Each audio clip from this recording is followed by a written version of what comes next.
Why should anyone vote for Donald Trump? I'll give you 36 reasons. Trump's Tax Cuts and Jobs Act in December of 17 brought tax relief with sharp action 80% of the middle class families. It cut taxes by 20% on small businesses and reduced the corporate tax rate from 35 to 21% of it. Trump repealed the Obamacare individual mandate, which forced people to purchase a plan they didn't want or need and which they can't pay for. Before China released the virus, the economy was soaring. Obama's economy never had a month of 3% growth in its story.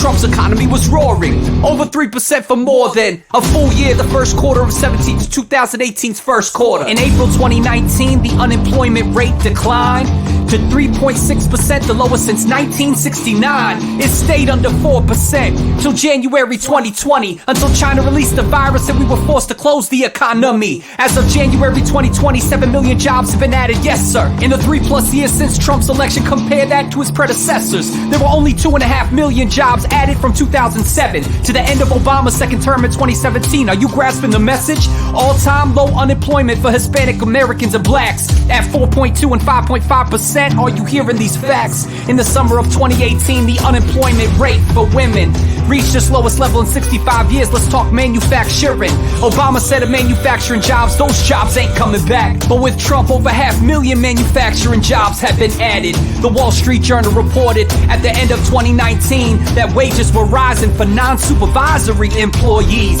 at a faster rate than even their bosses. So don't believe the Democratic claims that Trump's tax cuts were only for the 1% wealthy. Pre-COVID, the median household income since Trump took office just 3 years earlier grew over $4,000. Compare that to $1,000 growth in Obama's 8 years as chief. And under Trump, $1 trillion returned to America from overseas. In 2018, drug prices at the lowest decline in 46 years. That's a while. Trump worked to expand apprenticeship programs on more than 660,000 hires. In June of 2018, Trump signed the VA Mission Act, which improved veterans' access to healthcare and overall quality, thus giving back. He has directed millions of dollars in U.S. aid to Christians and other minorities persecuted by Islamic terrorists. While other presidents promised to recognize Jerusalem as the capital of Israel declared, President Trump fulfilled his promise and moved the U.S. embassy there. When Trump took office, ISIS was wreaking havoc in the Middle East. Trump squashed that and in the process killed ISIS founder and leader Baghdadi. He has appointed 3 Supreme Court judges who protect the Constitution, plus almost 200 federal judges for our union. Trump banned federal funding of abortion, providing groups abroad, and overturned an Obama law that now allows states to defund Planned Parenthood. In June 2019, his administrations of the government will no longer conduct research using fetal tissue obtained through elective abortions. No! He was the first president to address the annual March for Life rally in person as a guest.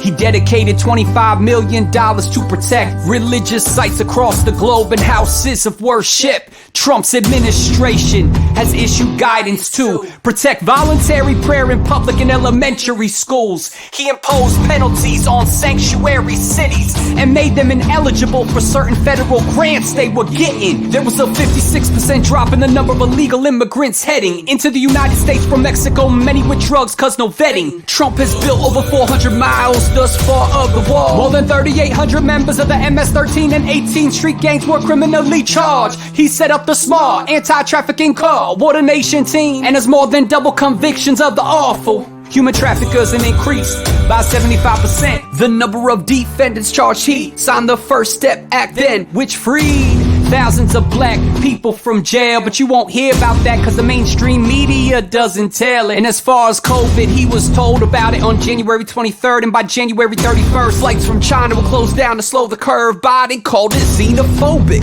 Then on March 14th, Trump closed down flights from Europe, which Biden also called xenophobic. He closed the economy on the advice of the doctors. About 2 million people would have died if he did not do this. California Governor Gavin Newsom said at the time Trump did well at this. He said Trump returns calls, reaches out, and has been proactive. What about Andrew Cuomo? The governor of New York said Trump's team is on it.